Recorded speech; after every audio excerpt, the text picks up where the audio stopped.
No vídeo anterior, a gente viu algumas estratégias tradicionais para tratar esse conceito de dependência temporal nos dados de entrada.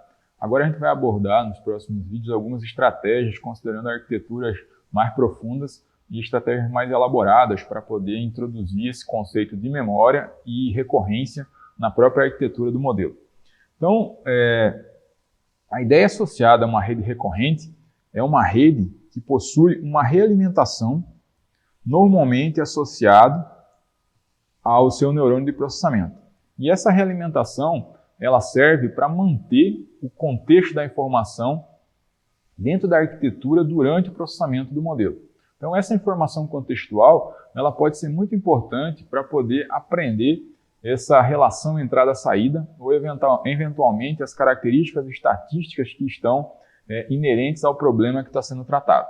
O que a gente faz no final das contas, quando a gente tem lá uma sequência de dados temporais ou dados que são sequenciais, sejam eles numéricos, contextuais, texto ou outro tipo de conceito, a gente quer de alguma forma desenrolar esses dados no tempo e aprender as relações de transição que existem entre eles. Então, o que a gente tem no final das contas aqui é uma relação de entrada,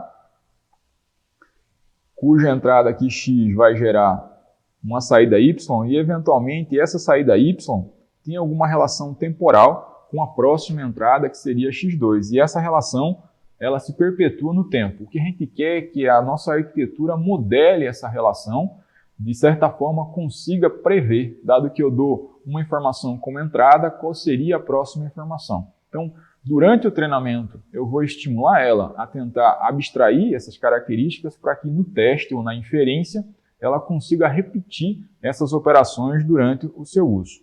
Então, as aplicações são as mais variadas possíveis, né? Então, numa arquitetura tradicional, a gente tem uma relação normalmente de 1 para 1, tá? Existem casos, eventualmente, que a gente tem lá uma relação onde uma mesma saída pode ter mais do que um rótulo, mas normalmente a gente tem uma relação de 1 para 1. Eventualmente, eu posso ter o caso associado a 1 para muitos. Então, nesse caso aqui de image capturing, eu dou como entrada uma imagem e, eventualmente, essa mesma imagem pode estar associada a várias palavras, a várias coisas que estão acontecendo. No caption, a ideia é você rotular a imagem com texto. Então, possivelmente, várias palavras vão estar associadas a uma única imagem de entrada. Uma pequena variação da imagem pode gerar um conjunto de saídas bem diferentes, né? Uma sequência de palavras em relação a uma entrada. Uma outra variação desse conceito está associada, na verdade, à operação contrária, ao conceito de muitos para um. Então, imagine que eu queira fazer análise de sentimentos. Então, eu tenho lá uma imagem, um texto, e a partir desse texto ou dessa imagem eu quero gerar um rótulo. Seja um rótulo positivo, negativo, ou eventualmente analisar o que está acontecendo naquela cena. Então, imagine que eu tenho uma cena de um vídeo e eu quero rotular qual é a operação, o que está acontecendo nessa cena. Então, tem lá uma sequência de frames que mostram alguém caminhando, ou correndo, ou nadando. Então, toda uma sequência de informações de entrada estão associadas a um único rótulo de saída. Uma outra aplicação muito interessante que utiliza esse tipo de contexto temporal é um tipo de problema onde você tem uma relação de muitos para muitos. Então, nesse caso aqui, imagine um sistema de tradução. Você tem lá várias palavras em um idioma, por exemplo, em português, e eu quero que essas mesmas palavras sejam traduzidas para um outro idioma, por exemplo, inglês ou italiano. O que eu quero é gerar uma sequência, e essa sequência ela tem uma relação, tem uma relação posicional entre as palavras, existe uma gramática que garante que isso aconteça, e essa mesma gramática existe em uma outra língua. O que a gente quer fazer é uma relação entre essas duas entradas, só que elas são entradas que variam de muitos para muitos, porque a quantidade de palavras e o tamanho da sequência é variável, e essa relação tem que ser aprendida. Um outro problema, que é de muitos para muitos também, está associado à classificação de vídeos, né? Então, nesse caso aqui, imagine que a gente tem uma sequência de frames que a gente queira, de alguma forma, classificar o que está acontecendo em cada frame, seja para fazer algum tipo de rotulação, segmentação ou análise, e aí eu tenho uma relação também direta de muitos para muitos, sem um atraso temporal, que eventualmente eu posso ter na versão anterior. Então são alguns exemplos de problemas que podem ser tratados com esse tipo de estratégia, considerando arquiteturas temporais. Não somente problemas associados a arquiteturas, a problemas temporais podem ser tratados com arquiteturas do tipo RNN, ou redes recorrentes. Veja aqui um exemplo de classificação de imagens, ou geração de imagens estáticas que são realizadas a partir de uma arquitetura tradicional. Então veja aqui, eu tenho um exemplo aqui, de um dígito que está sendo classificado a partir de partes da imagem. Então eu tenho uma estrutura recorrente que está visitando ou recebendo partes da imagem desse dígito, e a sequência de classificações que ela realiza vai construir o conceito associado a esse dígito. Então veja que é uma imagem estática, na qual eu estou usando uma arquitetura recorrente para poder fazer a classificação. Isso gera vantagem, porque na medida que ela aprende a fazer isso, ela consegue, inclusive, gerar informação nova. Então esse é um exemplo de gerar dígitos a partir de um problema, ou gerar uma sequência de dígitos. Veja que a gente gerou 2 dígitos diferentes, e até gerar imagens mais complexas a partir das informações que foram adquiridas durante o processo de treinamento e de ajuste de uma rede recorrente sobre uma imagem estática. Então essa é uma aplicação bem interessante desse tipo de abordagem. Então, vocês podem, inclusive, essa é uma aplicação do Google DeepMind, que vocês podem baixar lá e fazer um fork do código para fazer análise e analisar como é que eles fizeram esse processamento de sequência temporal para dados não temporais. Então imagine o seguinte, em uma arquitetura tradicional, vamos pensar aqui numa arquitetura do tipo RNN, bem básica, O que a gente está considerando aqui é que essa estrutura ela tem uma realimentação, e essa realimentação ela vai ser também percebida pelos pesos da arquitetura. Então a gente tem lá uma relação entrada ponderada por um conjunto de pesos, que no caso para a gente são nossos filtros, a ponderação associada, a ponderação que a gente vai oferecer para a rede. Só que numa arquitetura do tipo RNN, existe ainda uma relação temporal com o estado anterior. Então eu tenho lá o valor de entrada associado lá à minha entrada no tempo t, vou ter as informações de como estava essa arquitetura no tempo anterior, e o novo estado possui essa relação mapeada aqui por um conjunto de pesos. Só que esse conjunto de pesos ele é o mesmo para as várias variações temporais. Então a gente tem um compartilhamento de pesos que vai favorecer que a gente evite o overfitting, mas vai dificultar o ajuste, porque a gente vai precisar que esses mesmos pesos representem uma relação em instantes diferentes dos valores de entrada. Então a gente vai ter lá um conjunto de pesos associados às nossas entradas e um conjunto de pesos associados aos pesos temporais, só que esse conjunto de pesos aqui numa arquitetura RNN é o mesmo, Então, da mesma forma que a gente viu lá na arquitetura da rede de Elman, no exemplo anterior. Para facilitar um pouquinho a interpretação desse tipo de modelo, o que a gente vai fazer é gerar um gráfico computacional tentando demonstrar como é que é o desenrolar desse ajuste ou dessa sequência de aprendizagem temporal e como ela é percebida dentro da arquitetura do modelo.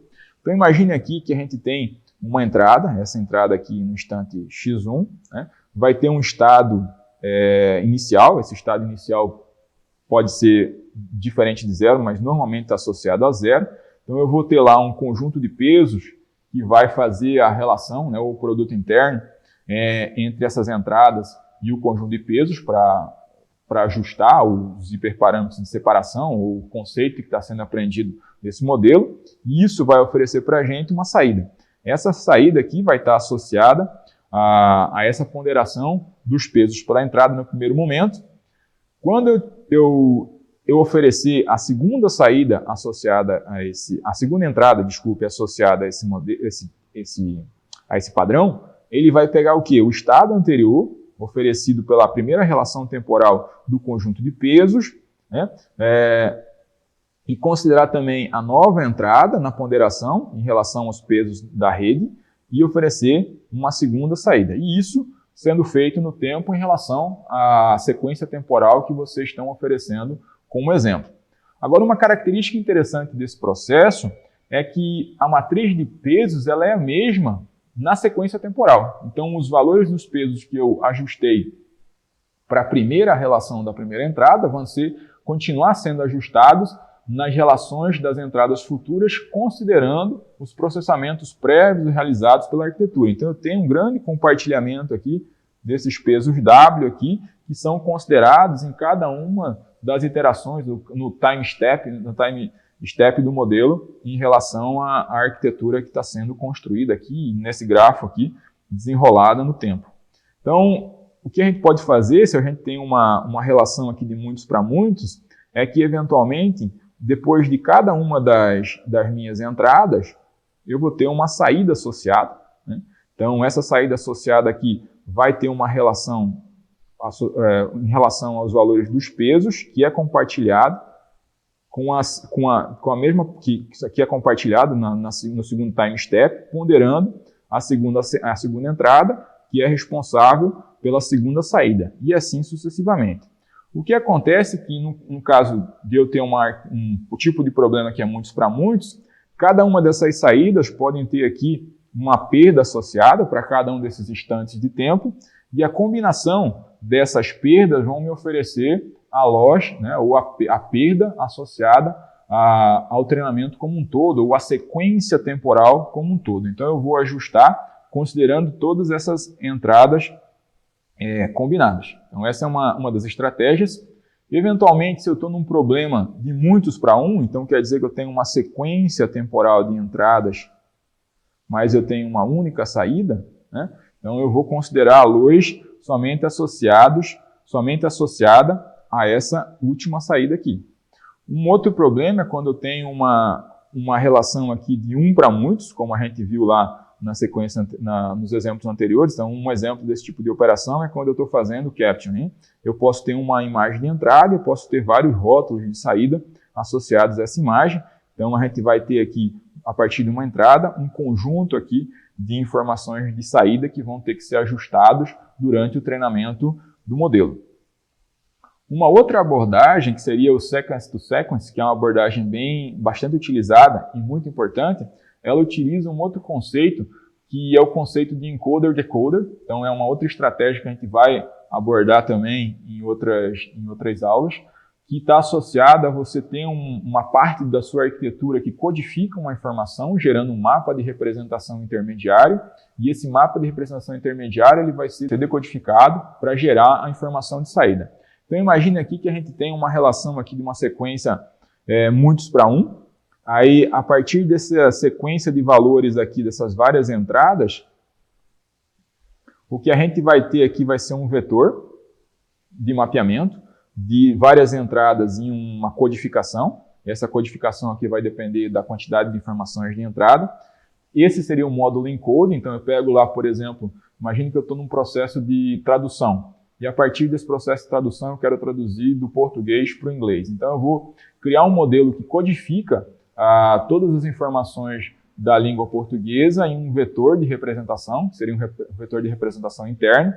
E a partir desse vetor de representação interna, eu vou treinar um segundo modelo, que é de um para muitos, que vai pegar essa representação interna e traduzir uma sequência de representações. Então, eu pego lá uma sequência de palavras em português, codifico, né, faço a parte encoding do processo em uma representação escondida aqui, um mapa de características escondido, e a partir desse mapa de características eu transformo ele em uma sequência de palavras que estão em outra língua. Então, o legal desse processo é que eu poderia gerar esse mapa de representação interna para qualquer linguagem, e a partir dessa representação interna eu posso treinar a saída associada a uma segunda linguagem, e eles são treinamentos independentes. Então, essa é uma estratégia muito interessante do ponto de vista de codificação de sequências.